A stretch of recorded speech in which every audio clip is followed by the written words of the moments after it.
Aulia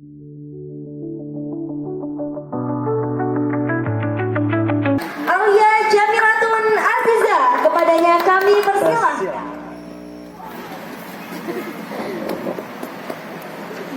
Assalamualaikum warahmatullahi wabarakatuh. Perkenalkan, nama saya Aulia Jamilatun Aziza, peserta lomba bertutur dari SDN 3 Kertasura, Kecamatan Kapatakan, Kabupaten Cirebon. Kali ini saya akan menceritakan sebuah cerita yang judulnya Asal Usul Desa Kapatakan.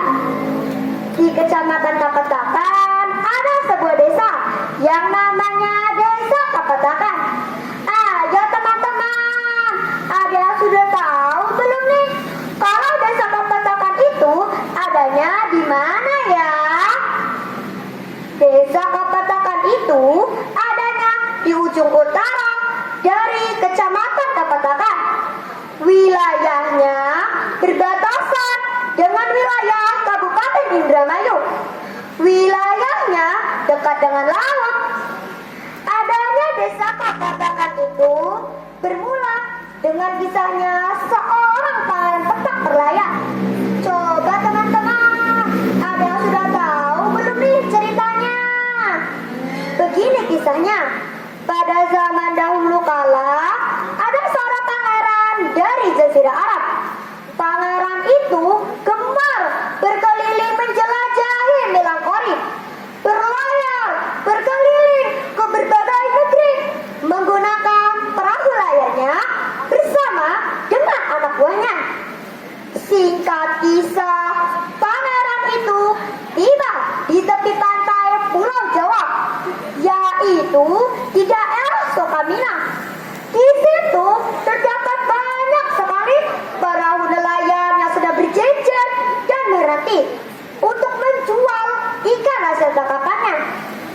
Karena ketampanan para petak, tak perlu waktu lama, ia segera dikenali oleh masyarakat Sokamina. Pria dan wanita yang berteman dengannya. Suatu ketika, pangeran itu ingin mengajak pemuda dan pemudi untuk bermain di rumahnya. Mendapat ajakan itu, pemuda dan pemudi segera berdatangan di kediaman pangeran petak.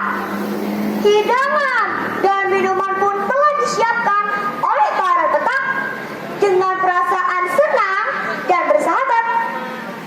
Saking asyiknya mereka ngobrol dan bercengkrama, tak terasa waktu sudah larut malam. Jadi tamu-tamunya itu tidak pada pulang dan nginap bermalam di rumah pangeran petak. Suatu hari masyarakat Sokamina geger heboh karena banyak sekali orang tua yang kehilangan anak gadisnya. Kabar tersebut sampai terdengar oleh Ki Gede Bungko, yaitu Syekh Benting. Syekh Benting pun mulai mengawasi dan mewaspadai seluruh warga yang berpergian ke tepi sungai. Ki Gede Bungko kaget, bukan alang kepala, karena dilihatnya penduduk yang pergi ke tepi sungai tersebut berubah wujud menjadi buaya, terus menghilang. Adanya peristiwa tersebut, Ki Gede Bungko menceritakan. Ki Gede Bungko berpesan kepada anak buahnya supaya janganlah menceritakan kejadian tersebut kepada orang lain. Namun warga tidak dapat dilarang. Dengan perasaan terpaksa, Ki Gede Bungko menceritakan kejadian tersebut kepada Sunan Gunung Jati. Sunan Gunung Jati pun menyimpulkan bahwa penyebab dan dalam huru-hara tersebut disebabkan oleh pangeran petak. Suatu hari, Sunan Gunung Jati mengadakan sayembara yang isinya barang siapa yang dapat mengalahkan Dimas Baghdad dalam perkelahian akan dijadikan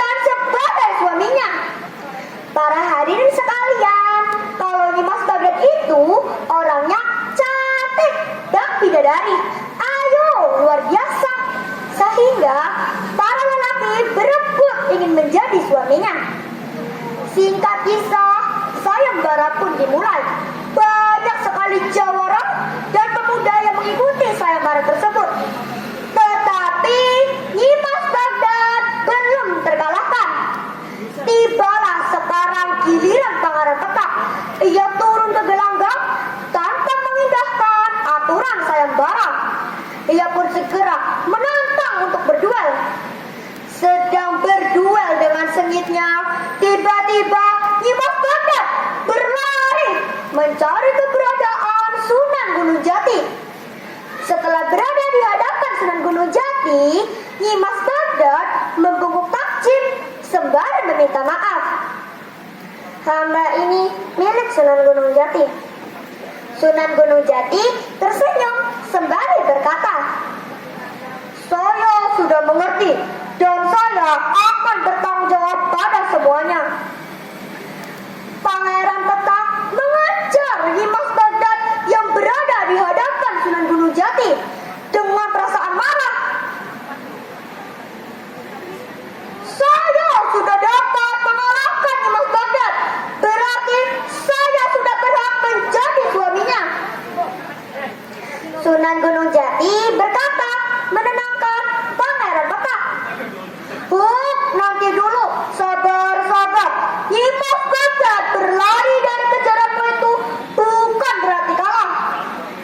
Tetapi tetap saja Pangeran Petak dan anak buahnya tetap memaksa untuk merebut Nyimas Bagdad. Sunan Gunung Jati berkata, "Kalau kamu sanggup mengangkat Nyimas Bagdad dengan jari telunjukmu, berarti kamu menang." Mendapat tantangan baru itu, Pangeran Petak tertawa terbahak-bahak. Karena dikiranya itu adalah hal yang sangatlah mudah. Ia pun segera mengangkat Nyimas Bagdad dengan jari telunjuknya. Tetapi sudah beberapa kali ia lakukan, Nyimas Bagdad tetap saja tidak bergeming duduk di tanah. Ternyata Pangeran Petak tidak dapat mengangkat Nyimas Bagdad dengan jari telunjuknya. Lalu Sunan Gunung Jati berkata, "Ternyata kamu tidak dapat mengangkat Nyimas Bagdad dengan jari telunjukmu." Keringat dan peluh Pangeran Petak bercucuran membasahi tubuhnya karena ucapan Sunan Gunung Jati itu. Apalagi Sunan Gunung Jati sudah berkata, "Kenyataannya seluruh anak buah pangeranmu itu hanyalah wanita yang didandani sebagai pria. Juga bukan manusia, tetapi hanyalah para buaya." Akhirnya Pangeran Petak sujud bersipu di hadapan Sunan Gunung Jati meminta maaf, lalu ia merasa kalah. Sunan Gunung Jati memberi ampunan dan maafkan kesalahan Pangeran Petak, lalu berkata, "Jangan ulangi lagi semua perbuatan ini, dan sekarang kamu boleh menempati daerah Sokamlina yang sekarang akan diberi nama dengan Desa Kapetakan."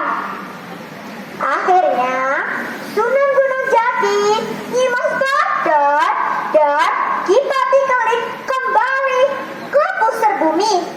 Coba teman-teman, kalau pusar bumi itu ada di mana sih? Nah, pusar bumi itu adanya di daerah Gunung Jati. Suatu hari, Pangeran Petak ingin pergi ke pusar bumi untuk belajar dan mendalami agama Islam. Kepada Sunan Gunung Jati, seluruh barang pusaka miliknya itu ia serahkan dengan ikhlas kepada Sunan Gunung Jati. Setelah semua pusaka miliknya itu ia serahkan kepada Sunan Gunung Jati, Pangeran Petak menghilang. Plus, makanya dinamakan Pangeran Petak Perlaya, yang artinya Pangeran Petak yang sudah wafat. Pesan moral dari cerita tersebut ialah kita tidak boleh meremehkan orang lain atau menyombongkan diri dengan kemampuan atau kesaktian kita. Sebab ada pepatah, di atas langit masih ada langit. Di atas kemampuan kita masih banyak orang yang lebih mampu. Nah, demikian saja